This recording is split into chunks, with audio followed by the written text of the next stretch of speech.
झूठे चौकीदार को बदलेगा ये बिहार, के नफरत के कारोबार को बदलेगा ये बिहार, जुल्म तेरे आसार को बदलेगा ये बिहार, दिल्ली तेरी सरकार को बदलेगा ये बिहार, इस झूठे चौकीदार को बदलेगा ये बिहार, इस झूठे चौकीदार को बदलेगा ये बिहार। एक कवि को, एक साहित्यकार को देश के मुखिया को झूठा क्यों कहना पड़ रहा है? कभी सोचा है आप कितना मजबूर होकर के मेरे कलम ने उन्हें झूठा लिखा होगा? क्योंकि मैं देख रहा हूं, मैं देश की सबसे बड़ी पार्लियामेंट में सामने बैठता हूं और अपनी आंखों के सामने उन्हें झूठ बोलता देखता हूं। याद है 2014 में उनका नारा कि भाइयों बहनों, देश के खजाने की चाबी मुझे सौंप दो, मैं देश नहीं लूटने दूंगा। उसके बाद देश की हालत क्या हुई? 16 लाख करोड़ रुपए अब तक उद्योगपतियों का माफ कर चुके हैं। मैं पार्लियामेंट में भी उनसे सवाल पूछता हूं और यहां भी खड़ा होकर उनसे सवाल पूछ रहा हूं कि कहां सोया है चौकीदार, कहां सोया है चौकीदार। इलेक्शन सिर्फ वोट देने का नाम नहीं है, इलेक्शन सपोर्ट देने का भी नाम है। आपका जोश, आपका जज्बा, आपकी हिम्मत प्रत्याशी को ताकत देती है, पार्टी को ताकत देती है, गठबंधन को ताकत देती है। तो मुझे उसी तरह से आपका जोश और जज्बा दिखना चाहिए। और अखिलेश भाई, मैं आपको बधाई दूंगा कि 43-44 डिग्री टेम्परेचर में भी आपने हजारों लोगों को यहां इकट्ठा किया। आपका मंच पे ही इतने लोग मौजूद हैं जितना भाजपा की सभाओं में नहीं रहते हैं। ये अद्भुत बात है, कमाल है बिहार।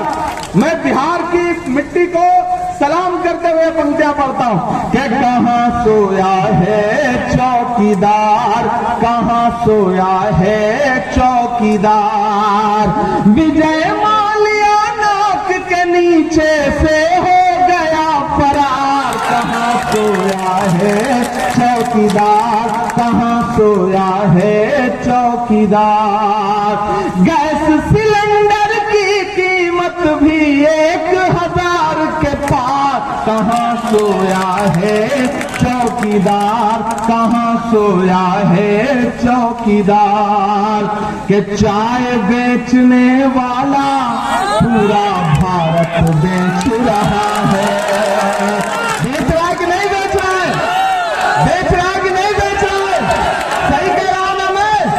सही कह रहा हूं तो आए हुए हैं बिहार में, आपकी तौलियां तालियों का शोर उनके कानों तक भी जाना चाहिए। कि चाय बेचने वाला पूरा भारत बेच रहा है, इसी काम में हासिल उसे महारत बेच रहा है। कि रेल बिक गई, तेल बिक गया, बिका हवाई अड्डा। अगली जो लाइन है ना, उस पर तो आपका एक एक हाथ उठ जाना चाहिए कि रेल बिक गई, तेल बिक गया, बिका हवाई अड्डा, सब कुछ बिकता देख के खुश है अपने जेपी नड्डा।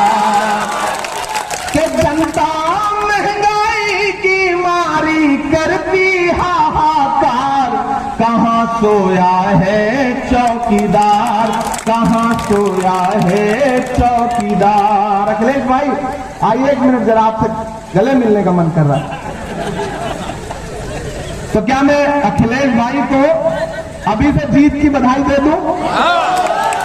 मैं ये चाहता हूं साथियों, मैं बहुत दूर से आपके बीच में आया हूं। आज मुझे किसी और कार्यक्रम में जाना था, लेकिन जब अखिलेश भाई ने मुझसे कहा तो मैं पूरी जिम्मेदारी से इस भाई का आदेश मानते हुए आपके बीच में आया हूं। मैं एक बात बहुत जिम्मेदारी से अखिलेश भाई के लिए कह रहा हूं। अखिलेश भाई को मैंने दिल्ली के गलियारों में बिहार के मुद्दों पर सरकार से भी लड़ते हुए देखा है और अपनी पार्टी के नेताओं से भी लड़ते हुए देखा है।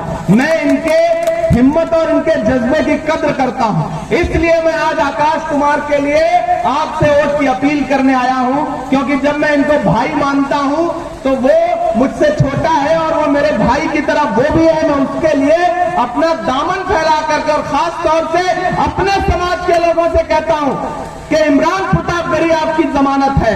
इमरान प्रतापगढ़ी इस बात की जमानत लेता है, आप यहां से कांग्रेस का, इंडिया अलायंस का प्रत्याशी जिता के भेजिए। जब भी आपको लगे कि आपने इमरान प्रतापगढ़ी की बात मानी थी और आपकी बात नहीं सुनी जा रही थी, तो आकर के मेरा कॉलर पकड़ना, ये मैं आपको हक देता हूं। दिल्ली में मेरे दरवाजे आपके लिए खुले रहेंगे हमेशा, ये मैं आपसे वादा करता हूं। और इस संदेशे को पूरे इतराफ में पहुंचाइए लोगों तक कि इस समय जरा सा भी भटकने का मतलब है भाजपा को फायदा पहुंचाना। क्योंकि राहुल गांधी ने जो मेहनत की है ना, सिर्फ राहुल गांधी का चेहरा देखिए आप, 4000 किलोमीटर पैदल चला है वो आदमी, उसके पैर के छाले अब तक नहीं सूखे हैं, उसका पसीना अब तक नहीं सूखा है। तो हमारी आपकी जिम्मेदारी बनती है कि उस आदमी ने जो मेहनत की है उसका कर्ज है हमारे कंधों पर, उसे उतारे हम। और वो है आकाश कुमार सिंह को उन्होंने अपना प्रतिनिधि बना के भेजा है, तो फिर उन्हें हम सांसद बना करके पार्लियामेंट पहुंचाए। बहुत शुक्रिया अदा करता हूं। एक वादा आपसे करता हूं, 4 जून को रिजल्ट आएगा तो मेरी नजरें महाराजगंज लोकसभा पे होंगी और आपने आकाश को जिता करके पार्लियामेंट भेजा, तो मेरा वादा है आपसे कि 4 जून के बाद एक बार फिर आऊंगा आपका शुक्रिया अदा करने के लिए, जीत का जश्न मनाने के लिए। मैं चाहता हूं एक एक हाथ उठा करके हमें विश्वास दिलाइए, हमें यकीन दिलाइए कि आप